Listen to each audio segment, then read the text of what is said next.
नमस्कार, मैं रघुनाथ प्रसाद आज चर्चा कर रहा हूँ BSSC first inter level exam के संबंध में जो वीडियोज़ मेरे द्वारा जाहिर किए गए, उसके बाद बड़ी संख्या में कमेंट्स आए हैं।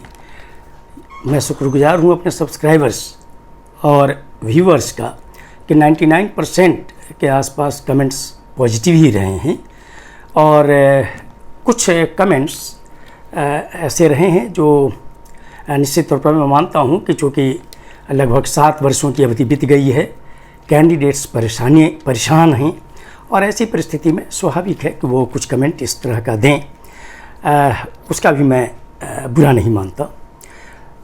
मैं ये स्पष्ट भी कर दूं कि जब लगभग 1.5 वर्ष पहले मैंने चैनल स्टार्ट किया था तो शुरू में 3 या 4 वीडियोज़ मैंने बीएसएससी और बीपीएसएससी की परीक्षाओं से संबंधित जारी किया। बाद में मैंने परीक्षाओं पर कोई वीडियो जारी नहीं किया था। विगत 15 दिनों में चूँकि बड़ी संख्या में बीएसएससी के कैंडिडेट्स ने रिक्वेस्ट किया और इसीलिए मैंने अध्ययन करना शुरू किया कंसर्न पेपर्स का और मैंने डालना शुरू किया। मैं आज पुनः आप सभी लोगों को स्पष्ट कर दूं कि चूँकि मैं सरकारी सेवा में रहा हूं और आयोग का सदस्य रहा हूं, इसलिए मैं जो भी विचार व्यक्त करूंगा वो नियमों के अंतर्गत ही करूंगा और आप सभी लोगों से मेरा अनुरोध है कि उसे आप फिर देखें। उसमें अगर कोई आपको ये स्पष्ट नहीं हो पाए तो आप कमेंट दे सकते हैं। जितने भी क्वेरीज आई है, कुछ क्वेरीज़ को मैं आज क्लियर करना चाहूँगा और उसके पहले मैं आप सभी लोगों के लिए शुभकामना दे दूं कि आप सभी लोग सुरक्षित रहें चूँकि कोरोना की अवधि है।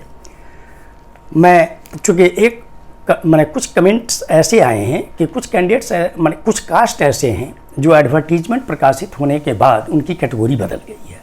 इस संबंध में क्लियर कट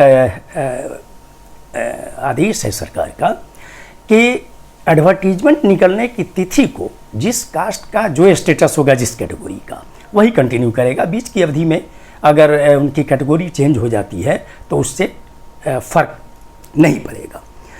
कुछ कैंडिडेट्स ने ये क्वेरी की है कि बीपीएससी की तुलना आपके द्वारा वीडियो में कर दी गई है और कुछ कैंडिडेट ने यह भी कहा कि 98.5% की एक्यूरेसी बहुत अधिक है। मैं इस संबंध में स्पष्ट कर दूं कि मैंने उस वीडियो में भी यही कहा था कि मैं सिर्फ एक एग्जाम्पल के तौर पर मैंने बिहार लोक सेवा आयोग के एलडीसी पद का एडवर्टीजमेंट की चर्चा की थी। मैंने सिर्फ, मेरा उद्देश्य यह था कि उस विज्ञापन में ही स्पष्ट प्रक्रिया दी हुई है कि इंटर और कंप्यूटर संचालन तथा टाइपिंग उसकी भी क्राइटेरिया है और उसने स्पष्ट दिया है विज्ञापन में।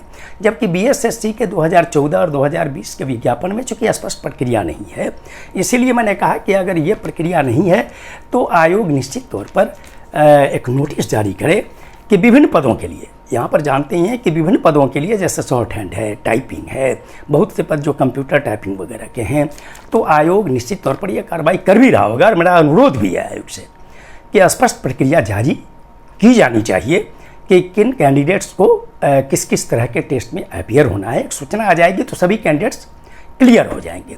साथ ही प्रक्रिया क्या होगी, कंप्यूटर टाइपिंग की स्पीड क्या होगी, एक्यूरेसी क्या होगी, शॉर्ट हैंड की क्या एक्यूरेसी होगी, ये निश्चित तौर पर जारी होना चाहिए। कुछ कैंडिडेट्स ने अनुरोध किया है कि जब तक रैंक लिस्ट जारी नहीं होगा तो कैंडिडेट क्लियर कैसे होंगे। मैं इस संबंध में स्थिति स्पष्ट कर दूं कि अभी इस परीक्षा से संबंधित बहुत सी प्रक्रियाएं शेष हैं और ऐसी परिस्थिति में निश्चित तौर पर जब कोविड-19 का लॉकडाउन समाप्त होगा तो आयोग प्रक्रिया पूरी करेगा और मेरा आयोग से इस संबंध में अनुरोध होगा कि जैसे ही प्रक्रिया पूरी हो, चूँकि लंबा समय गुजर गया है, इसीलिए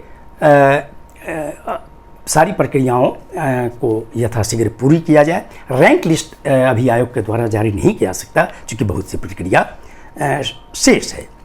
कुछ कैंडिडेट्स ने कहा कि क्या वही प्रक्रिया होगी जो अंकित नहीं है फिर भी हिंदी, इंग्लिश वगैरह।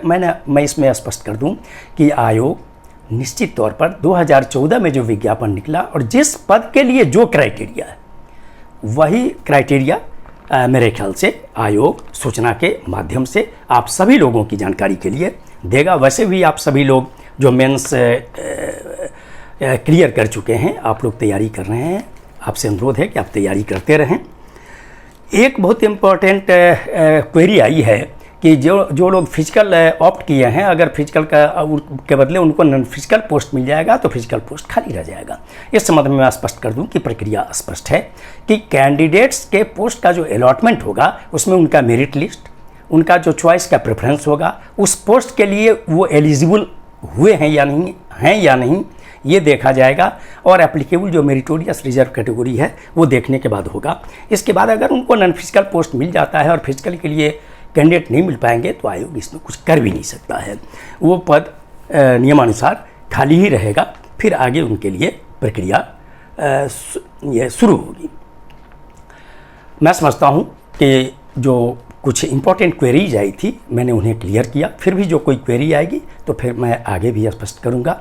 मैं पुनः अंत में आयोग से अनुरोध करता हूं कि जैसे लॉकडाउन की अवधि समाप्त हो, कैंडिडेट्स का लंबा इंतज़ार समाप्त करने के लिए आयोग के सूचना पट पे अवश्य प्रकाशित किया जाए कि किस पद के लिए कौन सी प्रक्रिया होगी, शॉर्ट हैंड के लिए, टाइपिंग के लिए, कंप्यूटर टाइपिंग के लिए, उनके स्पीड वगैरह के लिए। और यह भी एक सूचना जारी की जानी चाहिए कि किन्हें अपीयर होना है। ये वीडियो आप सभी लोगों को अच्छा लगा हो तो निश्चित तौर पर लाइक करेंगे, शेयर करेंगे। अब तक आपने सब्सक्राइब नहीं किया तो सब्सक्राइब करेंगे, बेल आइकन को टच करेंगे ताकि विभिन्न विषयों पर मेरे आने वाले वीडियो का नोटिफिकेशन आपको ससमय मिल जाए। आप सभी लोगों को बहुत बहुत धन्यवाद। जय हिंद।